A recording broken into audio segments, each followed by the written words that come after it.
ডিস্টিং female four নাটকটি বয়কটের ডাক দেওয়ার পরও 4 লক্ষ দর্শক টাকা দিয়ে দেখেছেন। এছাড়াও অনেক দর্শক ফ্রিতেও দেখেছেন। তো আপনিও কি দেখতে চান? তাহলে সম্পূর্ণ ভিডিওটি মনোযোগ দিয়ে দেখুন। কেমন ছিল ফিমেল ফোর নাটকটি এবং কিভাবে দেখবেন নাটকটি সেটিও জানিয়ে দেওয়া হবে। হ্যালো গাইস, কেমন আছো সবাই? আশা করি সবাই অনেক অনেক ভালো আছো। বর্তমানে কাজল অরফিন অমিকে নিয়ে আপনার মতামতকে অবশ্যই কমেন্টস করে জানিয়ে দিবেন।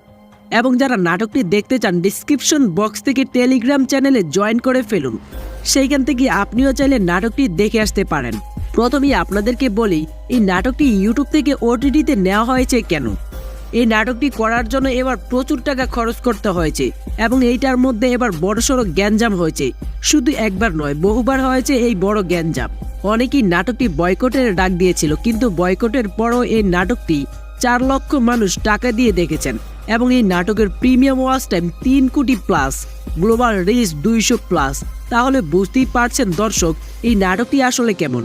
কাজল অরফিন অমির আগের যে নাটক ছিল অসময় এবং হোটেল রিল্যাক্স, সেই নাটকগুলোর 4 গুণ লাভ করেছে ফিমেল ফোর নাটকটি। অমির নাটকটি বয়কটের ডাক দিয়েও দাপিয়ে রাখতে পারেনি কেউ। নাটকটি কেমন ছিল? ভাই সত্যি বলতে গেলে এক কথায় অসাধারণ ছিল এবং ফিমেল 5ও আসতে পারে।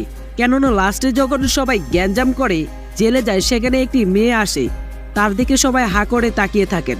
প্রতিটি নাটকের শেষেই কিন্তু কোনো না কোনোভাবে মেয়েদের দেখা যায় এবং সবাই হা করে তাকিয়ে থাকে।